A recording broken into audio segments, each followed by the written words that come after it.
Question number 2 Mohammad नमान भाई का माँ अना भिखारी का तर्जमा आप कह रहे थे कि मैं पढ़ा हुआ नहीं हूँ, लेकिन मौलाना इसहाक मरहूम ने कहा था कि इसका मतलब है मुझसे पढ़ा नहीं जा रहा, तो सही तर्जमा क्या है? जी देखें, मौलाना इसहाक साहब या कोई और क्या कहता है, आप कुरान खोल के पढ़ लें। कुरान में वाज़ेह लिखा है सूरतुल अनकबूत के अंदर पारा नंबर 21 के स्टार्ट में, ए नबी इस कुरान के नुज़ूल से पहले ना तो आप किताब में कुछ पढ़ सकते थे और ना आप अपने दाएं हाथ से कुछ लिख सकते थे। अगर ऐसा होता तो ये बात लोगों को शक में मुब्तला कर देती कि ये कुरान आपने खुद घड़ लिया। तो नबी इस्लाम लिखना पढ़ना तो नहीं जानते थे, ये तो बात बिल्कुल क्लियर कट है। ये आपका मोजज़ा था, ये आपका ऐब नहीं था। हत्ता कि सुलह हुदैबिया के मौका पर भी जब नबी इस्लाम ने अपना नाम मोहम्मद रसूलुल्लाह मिटाकर मोहम्मद बिन अब्दुल्लाह के लिए कहा और हजरत अली ने हुजूर की मोहब्बत में कहा कि मैं नहीं करूंगा, तो हुजूर ने कहा मुझे दिखाओ कहाँ लिखा है। तो आपने अपने मुबारक हाथों से उस पर लकीर फेरी और आपने अपना नाम लिखा। और वो रावी हदीस कहता है कि आपकी हैंड राइटिंग इतनी अच्छी नहीं थी क्योंकि आप लिखना पढ़ना जानते नहीं थे। बस आपने बस वो जो एक जितना आप अंदाजे से लिख सकते थे वो आपने अपना नाम वहां पे लिख दिया।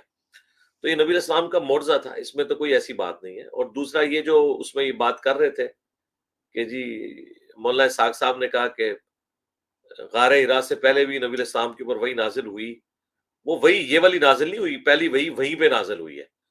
वो बुखारी मुस्लिम में अल्फाज है कि नबी इस्लाम को सच्चे ख्वाब आते थे और उनमें वही वाला मामला नहीं था, बल्कि वो ख्वाब यूं आते थे और नबी का ख्वाब भी वही इलाही होता है, लेकिन वो वही इलाही जिसको हम इस वक्त डिस्कस कर रहे हैं वो कुरान है।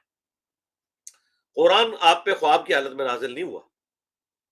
वो वही ये थी कि बुखारी मुस्लिम में अम्मा आयशा के अल्फाज है इसी माँ आना बिकारी वाली हदीस के स्टार्ट में कि नबी इस्लाम जो रात को ख्वाब में देखते थे ना, सुबह वो वाकया हो जाता था।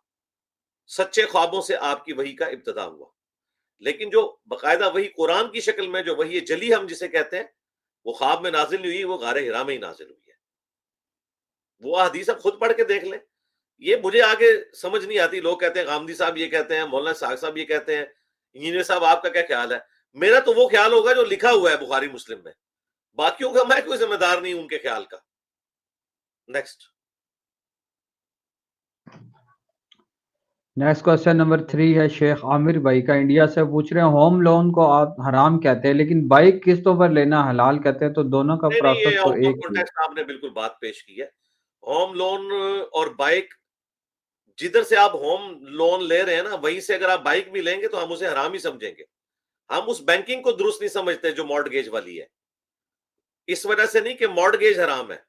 मॉर्टगेज आप इस्लामिक बैंक के थ्रू करें हलाल है, वही मॉर्टगेज आप सूदी बैंक से करेंगे हराम है। मोटर बाइक आप इस्लामिक बैंक से लेंगे हलाल है, वही मोटर बाइक आप सूदी बैंक से लेंगे हराम है। हम बैंकिंग से इख्तलाफ रखते हैं, वो वाली बैंकिंग से, मॉर्टगेज से या किराए पे मोटर बाइक या मकान लेने से इख्तलाफ नहीं रखते। जिस बैंक के साथ आप डीलिंग कर रहे हैं उसका सोर्स ऑफ इनकम जो है वो सूद है। अगर उसका सोर्स ऑफ इनकम सूद नहीं है तो आप इस्लामिक बैंक से मॉर्टगेज करें, कोई मसला नहीं। हमने कहा हराम का है तो आप पूरी बात को लिया करें। इस्लामिक बैंकिंग के ऊपर मेरी वीडियो देखें, मैंने तफसीली बयान किया हुआ है।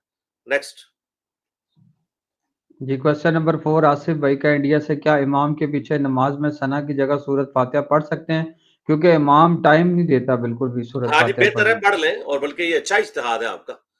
हजरत अबू हुरैरा का कौल है जुज अल क़िरा में, इमाम बुखारी की किताब में। हजरत अबू हुरैरा कहते हैं इमाम के दो सख्ते होते हैं, एक फातिहा से पहले सना के लिए और दूसरा रुकू में जाने से पहले। इन सख्तों को सूरह फातिहा पढ़ने के लिए गनीमत समझो।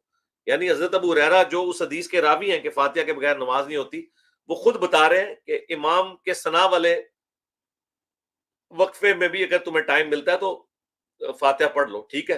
यानी सना और फातिहा में से अगर आपको चॉइस करनी पड़े तो आप फातिहा ही पढ़े, बहुत अच्छी बात है।